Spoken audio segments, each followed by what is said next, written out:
आजी नमस्कार. काय घडलं नेमकं? काल बाळमाया संघ आलं आणि बोट धरून चाललो होत. किती वाजता साधारण? 6 वाजता. अच्छा. तिकडून बोट धरून चाललं, तिकडून चुलता आला. म्हणलं आजी मी काकाच्या गाडीवर बसून चाललोय. मला नको. मोटरसायकल का 4 चाकी? 2 चाकी मोटरसायकल. म्हणलं नको बाबा बोट सोडू, आपण दोघं संघ. नाही नाही म्हणलं मला काका संघ जायचंय. आणि 4च पाऊल पोर मग बोट सोडून पळालं आणि तेवढ्यात वाघाने झडप मारली. त्याच्यावर तसं उसा गावतात घेऊन गेलं. गावतात घेऊन गेल्यावर ते पोर मग ते 2 नंबरचं पोर आमचं त्यांनी गाडी दिली फेकून आणि ड्रायव्हर 2 जण ह्याच्यात गावतात घुसले. ह्या पोर गावतात घुसलं. तिघांनी तिकून रडा घातला आणि आम्ही इकून रस्त्याकून आरडलो. मग पोर ते वाघ त्या पोरला सोडून पळाल्याच्या नंतर पोर गावतात रडतो. म्हणलं पोर रडत आहे, आवाज येतोय. तेवढ्यात मग ही गावतात शिरली घुस. तिकून तो किळीवाला होता, तो म्हणला वाघ मोकळाच पळालाय, वाघाच्या तोंडात काही पोर नाही. मग म्हणलं गावतात पागाय गेले तर पोर काय त्यांना गावाने पोर तेवढ्यात पोर एकटं बाहेर आलं. गावतातून बाहेर आलं. मग ये सुनानी मग उचलून घेतलं त्याला आणि इकडे घरात घेऊन आणलं. लगेच गाडीत घातलं, लगेच फाट्यावर घेऊन गेले. पट्टेरी वाघ होता. फार समक्ष एवढ्याच अंतरावर होता. फार पट्टेरी वाघ होता. भला मोठा आहे, असा एवढा पिवळा जरत निसता तेव्हा काळं पट्ट होतं. बरं लई लांब नव्हतं या गाडी, तर एवढाच अंतर त्या वाघाचा माझा. म्हणजे बाळ स्वतःहून बाहेर आलं? स्वतःहून बाहेर आलं. स्वतः उचललं त्याला, कवडीत घालून इथपर्यंत घेऊन आले त्याला. असं रक्तभंबाळ झालं होतं अख्खं ते पार. मग आता बाळाची तब्येत कशी आहे? बाळाची तब्येत आता म्हणते ठीक आहे. मग आता मी येते. आता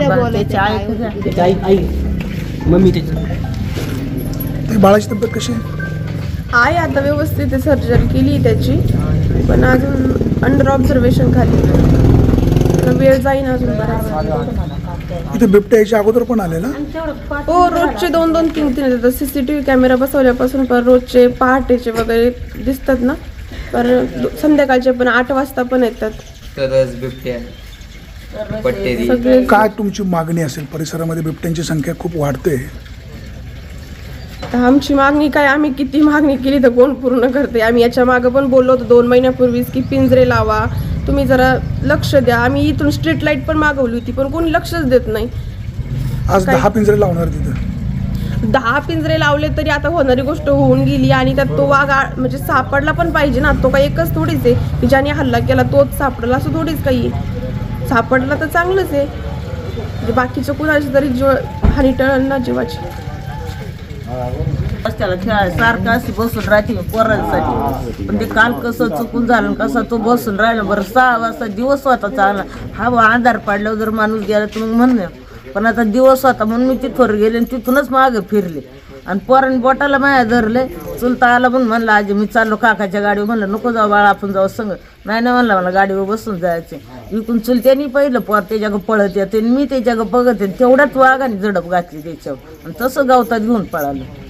गावतात 2-4 जण पळाली आतमध्ये. मग त्यांच्या पोरला सोडलं. पोर चालत बाहेर आलं गावतातून आणि मग ते चुलतीने उचलून घेतलं बाहेर आणलं. घरी इथे कोण कोण असतं? आता सगळे जागेवर असते आम्ही. आता आज काही आमचा व्यवसाय आहे ट्रॅक्टरचा, याचा त्याचा. त्याच्यामुळे पोरं जाते ट्रॅक्टर. आम्ही बाया माणसंच घरी असतो. हिवाळखाली पोरं असतात. बरं सतत इथं रस्त्याला पोरं खेळा दिवसभर घरात कोंडून सकाळची बाहेर निघत येतात. त्याच्यामुळे सतत मी इथं बसून राहते पोरांकडे लक्ष द्यायला. रात्री 12:30 वाजता रात्री सरपंचनी इथं बसलेली असताना 12:30 वाजता इथं रस्त्याला स्वतः त्यांनी बघितलंय. 2-4 जण आली होती ती. 8 वाजता एकदा आलो होतं. 8 वाजता ते गोठ्यावाल्या पुतण्याचं पोर ते गोठ्याकडे चाललं होतं तेव्हा तिकडं तिथून ते पोर पळत मागं आलं. मग रात्री 12:30 वाजता 3 वेळा झाली त्याच्या यायच्या. बरं रोज आम्हाला कॅमेऱ्यामध्ये दिसतात ते रोज. ते काय ते म्हणतात त्याला, तरासा असतोय, वाघ असतोय, पटेरी वाघ असतोय, बिबट्या असतोय, रानडुकारे आहेत.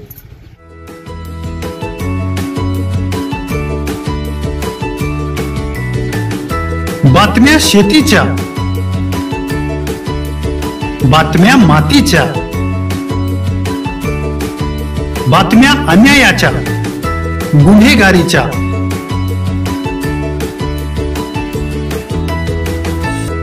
राजकारणाच्या आणि समाजकारणाच्या, शोषणाविरुद्ध बुलंद आवाज, जनसामान्यांच्या हुंकाराची गाज, सत्कार्याला प्रोत्साहन,